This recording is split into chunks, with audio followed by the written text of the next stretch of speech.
Have you ever wondered why some desires never seem to leave you? Why does a fleeting moment of attraction linger in your thoughts for days? Today, we're not here to talk about sex in the usual sense, the way it's sensationalized in movies or trivialized in casual conversations. We're diving deep into what Carl Jung believed was one of the most potent energies in the human psyche, sexual desire. But not as lust, not as mere reproduction, as something sacred, something symbolic, something that shapes who you are, whether you notice it or not. Carl Jung believed that sexuality wasn't just rooted in biology. It was embedded in the unconscious. Not a mechanical response of the body, but a symbolic language. Sexual energy, for Jung, wasn't confined to the act of sex. It was something far more expansive. It moved beneath our dreams, directed our obsessions, and whispered through our fantasies. It wasn't just physical, it was psychological. It was the soul trying to speak. Most of us grow up thinking of sex as an act, a need, a drive. But Jung flipped that perspective. What if it's not just about pleasure or survival? What if it's a force that urges us toward self-understanding? What if, behind the attraction to someone else, there is a reflection of something long hidden inside us? Let's pause and unpack this. Jung used the term libido, borrowed from Freud, but he gave it an entirely different meaning. For Freud, libido was narrowly sexual, but for Jung, libido was life energy. Desire, yes, but also the desire to create, to connect, to grow, to understand. This broader definition means that when we talk about sex, we're not just talking about intercourse. We're talking about every pull of the soul towards something that promises meaning. And here's where things get profound. According to Jung, when we don't understand or integrate this energy, it doesn't vanish. It disguises itself. It becomes an addiction, compulsion, depression, frustration, a haunting craving that we can't name. But when we begin to observe it with clarity, when we stop running from it and start listening to what it wants to reveal, it transforms. It stops being a chain. It becomes a compass. Desire, then, isn't just a hunger. It's a guide. And like every guide, it leads somewhere. But to understand where it's trying to take us, we need to introduce two powerful forces within Jungian psychology, the anima and the animus. These aren't simply male or female traits. They are archetypes, universal images buried deep in the unconscious mind. The anima is the feminine image in the male psyche. The animus, the masculine image in the female psyche. These aren't roles we act out. They're inner energies that influence our deepest connections. You might wonder, why do these matter? Because more often than not, we fall in love with a projection. Imagine this. You meet someone. Your heart races. They seem perfect, mysterious, magnetic, almost too good to be true. And that's because they probably are. You're not seeing them. You're seeing the parts of yourself that you've ignored, projected outward. You think you're attracted to the other. But deep down, your unconscious is trying to show you. Jung believed this process wasn't a mistake. It was necessary. We project so we can eventually see, so we can recognize what's missing within us. When a man projects his anima onto a woman, he might see her as ethereal, deeply emotional, or overwhelmingly enchanting. She becomes a muse, a fantasy. But what he's truly chasing is his forgotten softness, his intuition, his creativity, his vulnerability. When a woman projects her animus, she may idealize a man as strong, wise, stable, almost heroic. But in truth, her psyche is pointing toward her untapped strength and clarity. The problem arises when we stay in the projection, when we don't realize what's happening, when we ask others to carry what is ours to claim. That's when love turns into longing, when the connection becomes confused, and you've seen it before. The relationship starts like a fairy tale, intense, electric, all-consuming, then turns toxic, filled with resentment, unmet expectations, and disillusionment. That shift, Jung said, is the breaking of the projection. It's when the fantasy crumbles and the real work begins. But this breaking is not a failure. It's an invitation. When the illusion ends, truth can begin. Think of love not as a destination, but a mirror. It reflects what we must retrieve from ourselves. When the mirror shatters, We gather the pieces and look inside. Jung's work suggests that every relationship is a sacred opportunity, not because the other completes us, but because they awaken what lies dormant within. A man doesn't need a perfect woman to feel whole. He needs to meet the anima within and integrate her gifts, compassion, intuition, tenderness. A woman doesn't need a flawless protector. She needs to connect with her inner animus, her direction, voice, and power. When this happens, when these inner images are seen, not projected, something shifts. We begin to relate from wholeness, not from hunger. And this brings us to one of Jung's most powerful claims. Love is rarely about the other. It's about a reunion with the hidden self. Of course, this isn't easy. The unconscious doesn't speak in words. It speaks in symbols, in dreams, in magnetic attractions that don't make sense. That's why it's so tempting to look outward, to find someone who feels like the missing piece. But when we realize that desire is pointing inward, that it's trying to take us home, we stop chasing fantasies. We start integrating truths. Sexual energy, then, is not merely to be spent or suppressed. It's to be understood. It's not about purity or morality. It's about transformation. It's about waking up. And when we begin to see sexuality as a language of the unconscious, as a map back to ourselves, we stop fearing it. We stop abusing it. We begin to honor it. Jung called this journey individuation, becoming whole, uniting the fractured parts of ourselves into one integrated being. And sexuality, if seen clearly, can be one of the most direct paths toward that wholeness. Not because of the act itself, but because of what it awakens, what it mirrors, what it demands we confront.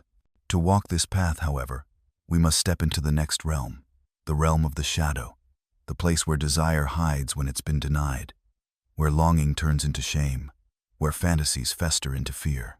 So, what happens when we don't welcome desire? When we avoid it, bury it, or pretend it isn't there? This brings us face to face with one of Carl Jung's most intense concepts, the shadow. The shadow is everything about ourselves that we reject, deny, or disown. It's the part we shove into the corners of the psyche because we've been told it's too much, too wrong, too shameful to be seen. And sexual energy, perhaps more than any other force, often ends up there.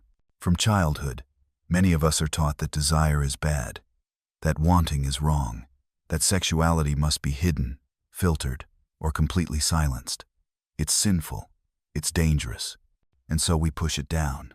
But here's the thing, what you reject doesn't disappear. It waits, it morphs, it festers, and eventually it returns, but now in forms that are harder to control. Jung once said, "What you resist persists." And with desire, that resistance can turn shadows into monsters. This is why unresolved sexuality can show up in self-sabotage, in compulsive behaviors, in strange emotional reactions we don't understand. It's not just about lust or repression. It's about not listening, not facing, not integrating. The shadow doesn't want to destroy you. It wants to be acknowledged. And when it comes to sexuality, that means facing everything you were told was ugly about yourself. Your cravings, your fantasies, your vulnerability, your need to feel seen. Not to indulge it blindly, but to understand what it's trying to say. Because underneath every suppressed desire is a truth, a need, a wound, sometimes a message. Jung believed that healing only begins when we face the things we fear within ourselves, when we stop hiding, when we stop projecting shame onto others, and instead take responsibility for our inner landscape. And here's where this becomes powerful. When we face the sexual shadow, not just the taboo, but the loneliness, the longing, the confusion, we don't just get insight. We get access to energy, creative energy, spiritual energy, direction. Imagine turning a locked room in your psyche into a library, a place filled with messages you were never taught to read. That's what happens when the shadow is illuminated. And within that room live powerful archetypes, especially two feminine figures Jung observed, shaping our understanding of love and sexuality, the mother and the temptress. These aren't literal women. They are psychological blueprints. The mother archetype is the nurturing force.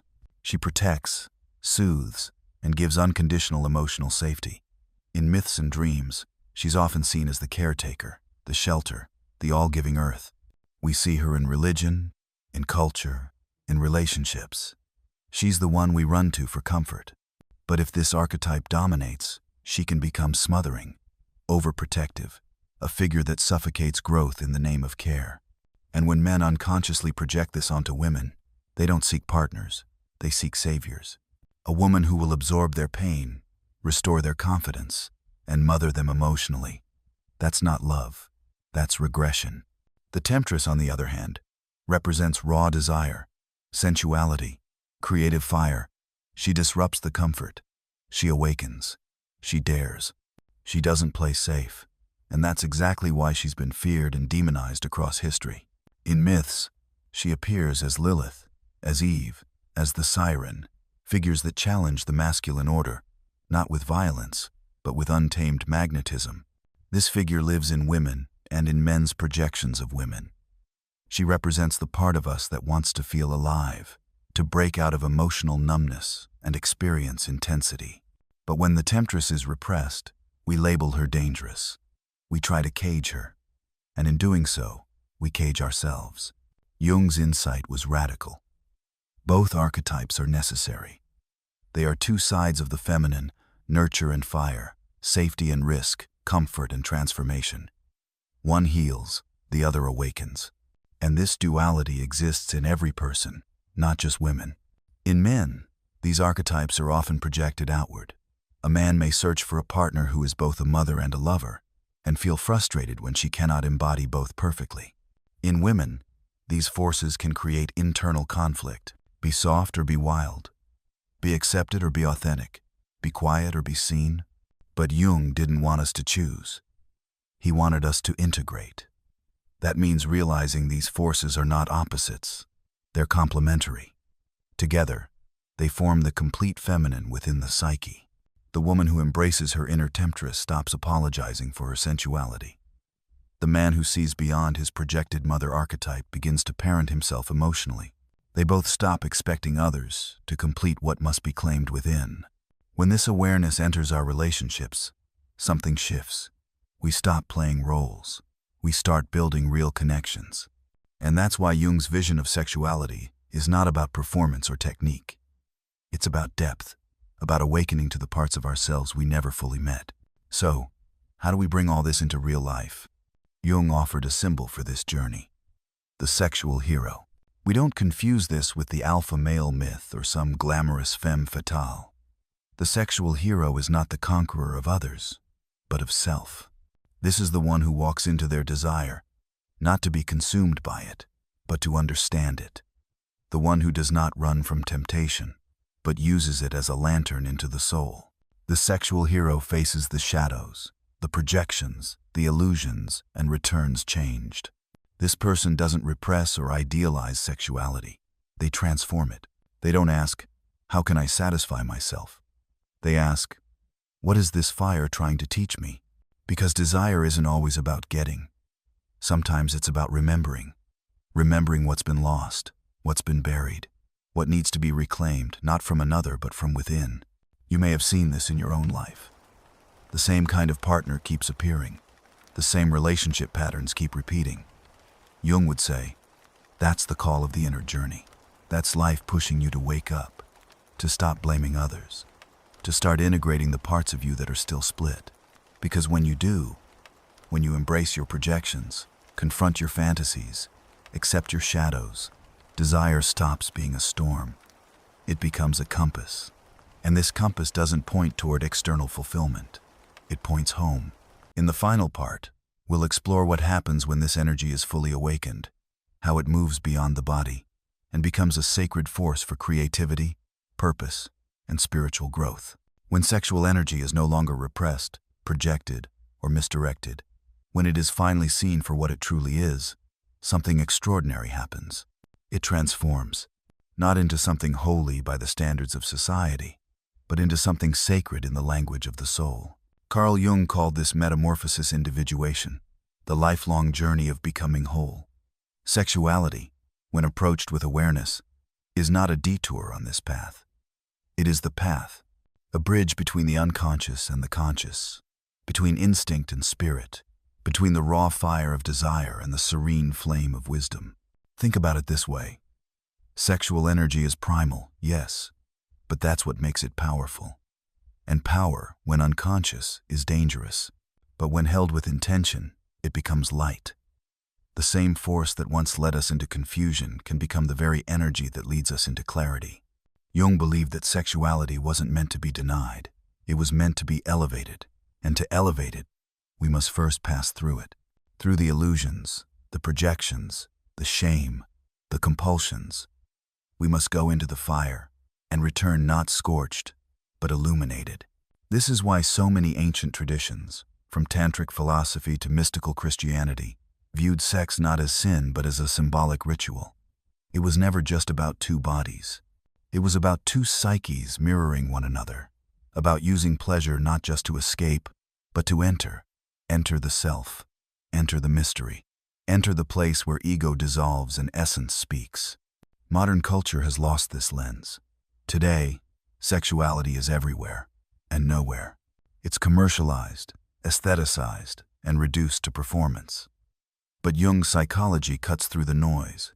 It says, underneath it all, there is still something real, something aching to be seen, something not dirty but divine.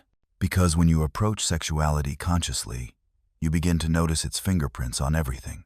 In art, in ambition, in the longing to connect, in the drive to create, in the moments of silence when you suddenly feel alive. This is what Jung meant when he said libido is not just about sex, it's about life. The urge to express, to build, to connect with something greater than yourself. And that brings us to a paradox. When we spiritualize sex without grounding it, we float into fantasy. But when we honor both body and soul, instinct and insight, something stronger than either emerges. Integration. This is the true victory of the sexual hero. Not that they eliminate desire, but that they learn to ride it, direct it, transmute it. They stop asking for the desire to give them someone and start asking to give themselves. You can feel this shift. It's the moment when you stop craving attention and start creating meaning, when you stop looking for love to fix you and start loving as a way to evolve. It's the moment when sex becomes more than an act. It becomes a metaphor, a sacred union not only with another, but within the self. In Jungian language, this is the sacred marriage, the mystical union between anima and animus, between feminine and masculine, within a single psyche. It's when you no longer need to project wholeness outward, because you found it inward. You are both mother and warrior. You are both sensual and strong. You carry both intuition and structure. You walk balanced, and therefore, you attract differently. That's the deeper power of sexual energy. Not to acquire, but to align. And when we align, relationships shift. They become less about dependency and more about companionship, less about being completed and more about co-creating. You stop chasing the high of infatuation and start honoring the sacredness of presence. But let's be honest, this kind of relationship takes work. It demands that both people are walking their path, that both have faced their shadows, their projections, their fantasies, that both are aware of the unconscious forces at play. Most people never get here. Not because they're incapable, but because they stop at the surface. They mistake intensity for intimacy. They think chemistry means compatibility, and they never pause to ask, what part of me is speaking through this attraction? Jung's psychology invites us to go deeper, to trace every craving back to its source, to ask, what am I truly seeking? Because often, what we want from others is what we've forgotten to give ourselves. Validation, comfort, purpose, freedom. And when you find these within, attraction changes. It's no longer disparity. It's deliberate. It's magnetic, not needy. This is what Jung meant by making the unconscious conscious. Not to erase desire, but to see it, to realize, oh, this is not about that person. This is about a part of me that's waking up. And once you see that, you don't unsee it. You begin to live differently. You stop mistaking fantasy for destiny. You stop idolizing people who activate your wounds. You stop fearing your fire. And the irony is, when you stop chasing people to feel whole, that's when you become most attractive. not in the surface sense, but in the energetic sense. Wholeness draws wholeness. Awareness draws awareness. You're no longer looking for someone to save you from yourself. You're looking for someone to walk with you as you save each other by not needing to be saved. And in that space, something rare happens. Love matures. It's no longer a high, it's a home. A sacred space where both people are free and connected. Where sexuality is not a negotiation, but a celebration. Not a power game, but a power source. This is where desire becomes devotion. Not devotion to a person, but to the truth, to grow, to the sacred journey of becoming more yourself every day. So here we are. Sexual energy, in Jung's view, is never just sex. Its soul is trying to evolve. It's an instinct longing to merge with the spirit. It's your unconscious knocking on the door, asking you to come home. You can ignore it. You can indulge it. Or you can honor it. Not with repression, not with chaos, but with awareness. Because in the end, desire is not a mistake. It's a messenger. What you do with that message defines who you are becoming. So the next time you feel drawn to someone or something, pause. Ask yourself, is this attraction? Or is this a projection? Is this longing? Or is this a lesson? And most importantly, what part of me is trying to return to me through this desire? When you can answer that, not with fear but with curiosity, you've already begun the transformation. You are no longer a prisoner of passion. You are the artist, the alchemist, the hero of your inner world. And that, Jung would say, is the most sacred union of all.